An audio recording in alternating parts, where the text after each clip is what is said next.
No sé ni lo que preparé. Tengo 9 páginas de cosas escritas, pero esta es la parte académica. Y tengo unas notas aquí de lo que he estado escribiendo ahora. Voy a empezar por 2 respuestas. ¿Por qué diálogo interreligioso? Y lo de Melquisedec. ¿Quién preguntó lo de Melquisedec? Ok. Es muy complejo lo del diálogo interconfesional, muy complejo.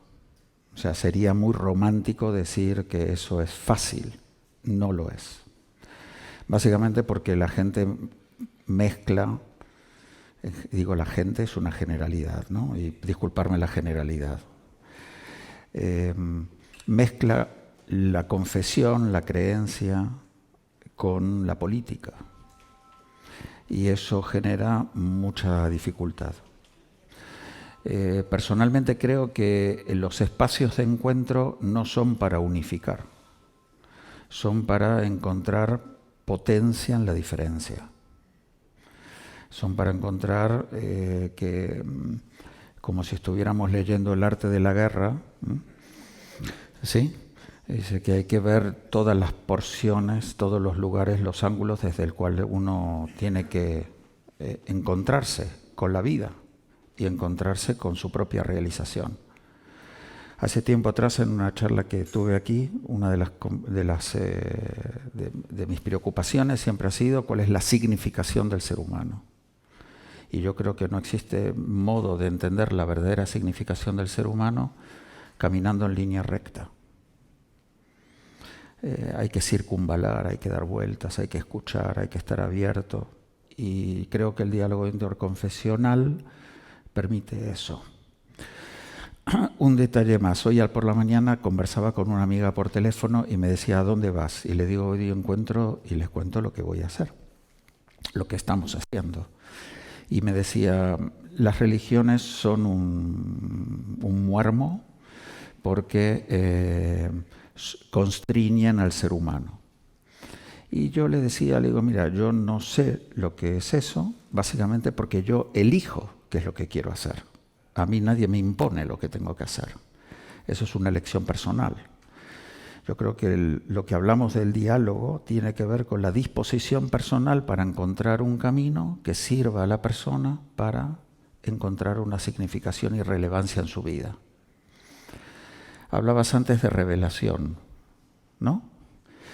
Siempre suelo decir, ya me he ido por las ramas, como siempre. Hablábamos de la revelación. Y uno dice de la revelación divina. ¿Se acuerdan de cuando íbamos a revelar los carretes de fotografía? Sí, ¿no? O sea, son suficientemente mayores como para recordar eso. Bien, íbamos con el carrete en el que no se veía nada, pero había algo. Revelar significa hacer visible lo que los ojos humanos, desde la limitación, nos impide ver. Yo creo que en el encuentro de las personas lo que logramos es revelar más. Dicho de otro modo, quitar suciedad para encontrar luz. Hay una famosa idea, que es más de Groucho Marx que de otro, que dice algo así como, por suerte existe un mundo fragmentado que deja pasar la luz. Y nuestras almas se están fragmentadas de modo tal que no somos una unidad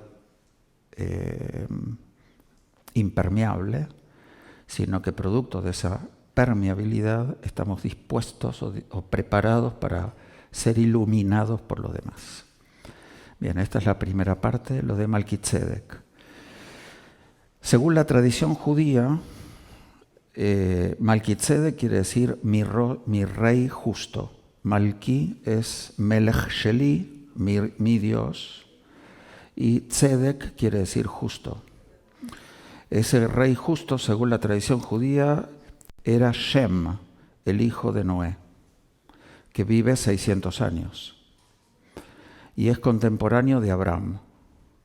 Shem se muda a la ciudad de Salem, Shalom, que es la parte final del nombre de la ciudad que conocemos por Yerushalayim, porque es Abraham el que pone la primera parte del nombre, que es Yeru y Shalem, Yerushalayim. Se considera, y podéis empezar a buscar, esto es, estaba tomando notas cuando me dijiste, vamos al café, y yo estaba tomando notas. Es que me retan y me ponen, se me va la pinza, ¿sabes? Pesachim Rashi, rabino francés. Okay. Rashi escribe un libro que se llama Pesachim, en introducción Pesachim 54, y luego Midrash Bereshit Rabbah 10:10, 11:3, en los que se habla de por qué Malquitzedek, primer Cohen, el primer sacerdote que no es sacerdote, que no llega a ser sacerdote, él no entrega pan y vino, presenta pan y vino. Que el detalle verbal es importante. No entrega, sino que presenta. Ni lo toma ni lo usa. Los recuerdo que en la tradición judía bendecimos el pan y el vino cada viernes y se santifica la mesa sobre pan y vino. Y la razón por la que Malquitzedek no es el Cohen original, el que va a hacer la herencia fundamental. Habíamos hablado de herencia. Espérate que me la voy a apuntar aquí. Herencia. Es porque cuando llega Abraham, que no Abraham, sino Abraham, todavía no había sido bendecido, como Sarai y no Sara, primero bendice a Abraham y no a Dios. Y eso es lo que explica Bereshit Rabbah, que por el hecho de haber bendecido primero a la persona y no al Todopoderoso, le es arrebatada la Keuná, es decir, el rol sacerdotal. Y le es entregado inmediatamente a Abraham.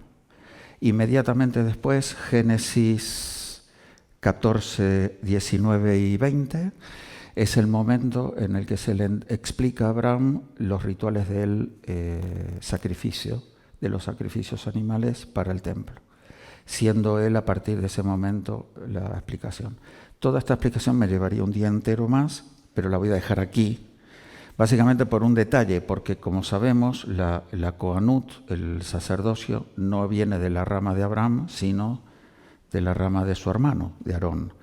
Pero eso es para otra charla. Herencia. Y ahora llego aquí. La palabra herencia aparece 2 veces en la Torá, solo 2 veces.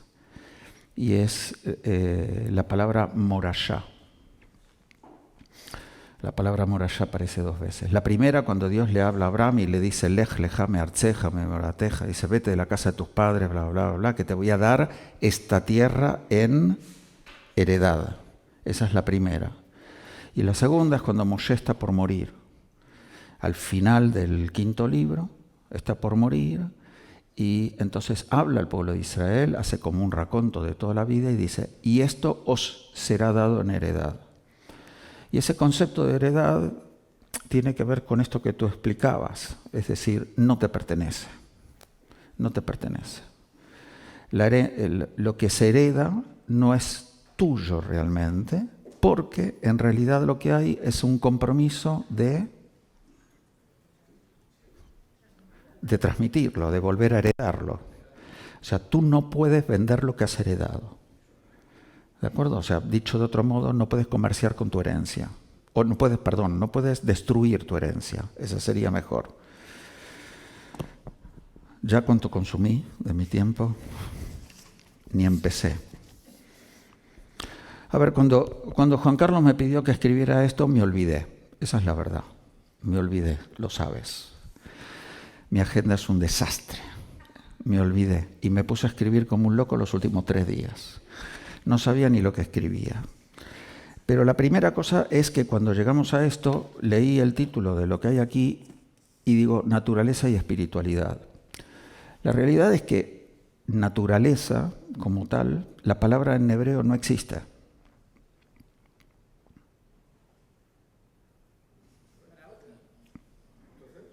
Entonces, la palabra naturaleza no existe básicamente porque el concepto de natura, eso dice, lo que natura non dà, Salamanca non presta, eso dice. Natura en latín quiere decir nacimiento, ¿sí? Nacido, natal, etcétera, ¿no? Y estamos pensando de que todo está creado como una sola entidad, con la naturaleza. Sin embargo, Dios no crea de ese modo. Recordáis Génesis, ¿no? Y se fue creado el cielo, la tierra, cada animalito, cada cosita, ¿de acuerdo? Fue puesta todo allí. Y cada cosa de una manera especial, puesta ahí. Este análisis, aquí me voy a poner un par de minutos, un pelín académico. Maimónides, siglo XI, por decir algo, decide en el Moré Nebuchim, en la Guía de los Perplejos, ponerse a analizar esta situación y utiliza, Vicente, perdón que me meto un instante, perdóname, utiliza la fórmula en la que los mutaselites, ¿se pronuncia de este modo, Vicente? Sí, mutaselíes, ¿ok? Digamos que es... luego, te ruego, ¿puedes hacer una palabra de explicar qué son o te pongo en un compromiso? Es de teología racionalista. Eso es. Que era la que imperaba dentro del mundo islámico en esa época, consideraba, y había una discusión en la época, que era la siguiente, con todos mis respetos.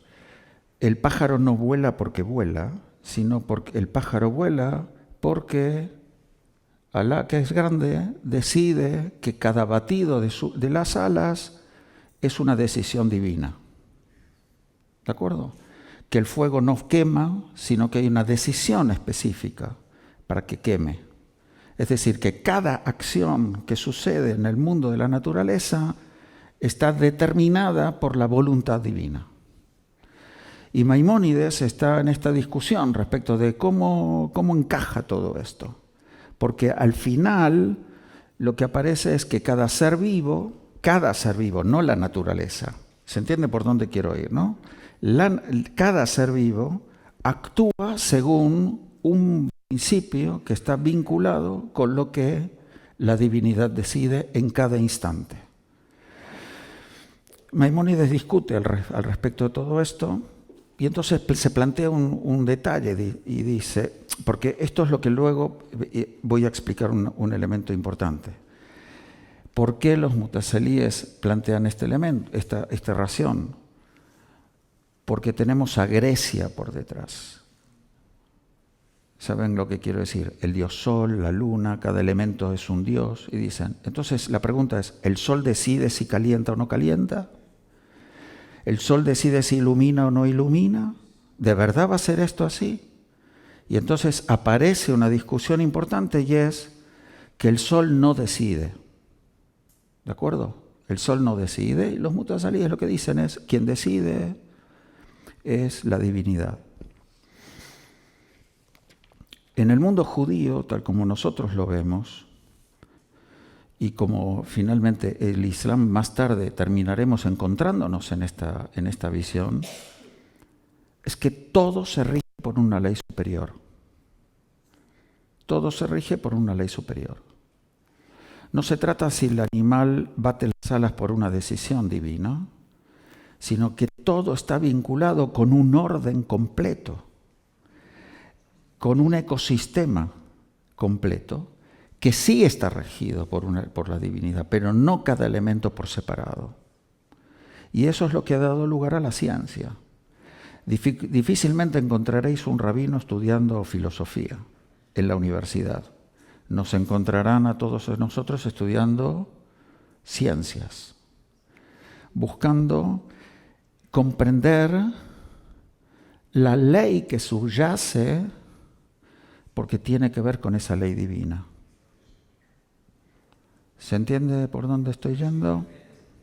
Cuando se aburran me lo dicen. ¿Ya se aburrieron? La pregunta aquí al final es, ¿a qué ley respondemos nosotros? No me refiero a los pájaros y a los árboles, ¿de acuerdo? Sabemos que la tierra responde a una ley, los árboles responden a una ley, pero la pregunta es, ¿a qué ley respondemos nosotros como humanos? Porque esa es la segunda parte. Bueno, no dije nada de la palabra naturaleza, me hiciste, ¿habrá alguna? Sí, se terminó creando una posterior porque es la palabra teba. Ateva, la naturaleza, se le dio ese significante. Sin embargo, la palabra ateva no significa naturaleza, significa algo que está como el anillo que está sellado, hundido, que está grabado, ¿sí? ¿Sabes lo que quiere decir? Stamped, pero no un sello de tinta. Acuñado, esa es la palabra, que está acuñado, ¿no? Algo que está acuñado, como está hundido. De hecho, la palabra es hundido. Eso es, la palabra es hundido. Y entonces se le pone esa palabra, hundido. Dices, hundido no, que está como grabado a fuego, ¿no? La naturaleza es algo que Dios viene y hace clac y la estampa. De hecho, cuando leemos Bereshit, el Génesis dice Bereshit bara Elohim, Elohim, que es una palabra en plural. Elohim tiene la im final que corresponde al plural, que tiene el mismo valor numérico que la palabra ateva. Aparece 32 veces en la creación, en el acto de la creación. Dice, en el principio fue creado en Bereshit bara Elohim et hashamayim et haaretz. No hablan hebreo. Nadie es perfecto. Entonces, vamos a esto.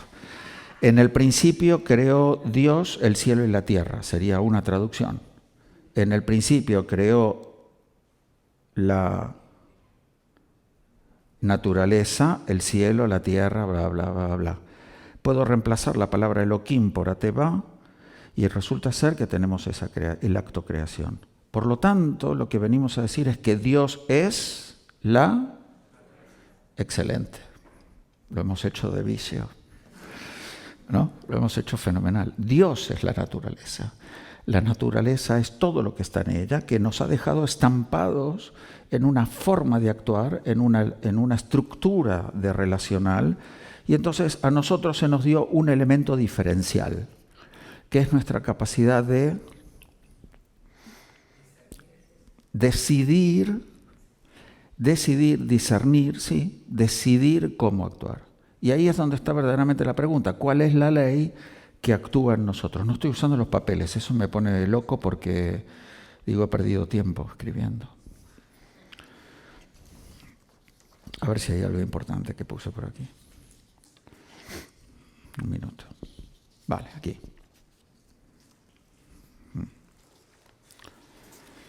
Por lo tanto, al final, para mí la gran discusión, la gran problemática de esto es cómo decidimos actuar. ¿Cómo decidimos actuar? Porque a diferencia del resto de la creación, a nosotros se nos ha dado un elemento diferencial que es esa imagen y semejanza. Esa imagen y semejanza tiene que ver con la capacidad de crear y destruir. Y tenemos esa capacidad de decidir cómo queremos actuar. Podemos ser la mano derecha o la mano izquierda. Bueno, tiene broma el asunto de mano derecha, mano izquierda, por una razón, porque en la Cábala, que en algún momento haremos algo, al ser humano lo fragmentamos en la parte derecha, la parte izquierda, la zona superior, la zona media y la zona baja. ¿De acuerdo? Y una es la que golpea, que es la mano diestra, la mano de la fuerza, la mano del rigor, por decirlo de alguna manera. O sea, el lado derecho es el lado del rigor, pero la mano izquierda es más torpe. Entonces es la mano de la compasión. Es la mano de la que tiene que actuar con, ¿cómo se llama esto? Sí, dijeron algo por ahí que no escuché. Con misericordia, muchas gracias, esa es la idea. Con misericordia.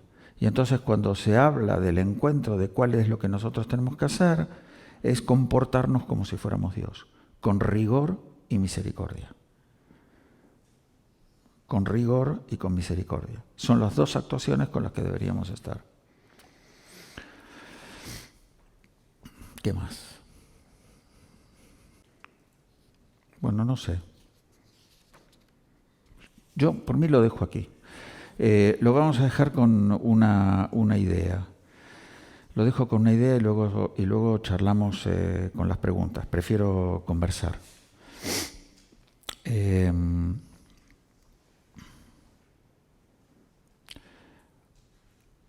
Hablabas antes, Juan Carlos, de la llegada de nuevos sacerdotes o sí, algo de que están más cercanos a este tiempo que toca por vivir, o alguna idea por el estilo. Escuché en la mesa. Líderes religiosos, eso es. Con una sensibilidad diferente. Una sensibilidad más cercana al tiempo que toca por vivir. ¿Sí? Vale. Yo no creo que sea un problema de que haya líderes religiosos más conscientes de la sensibilidad en la que hay que vivir. Creo que esta es una decisión de carácter absolutamente personal.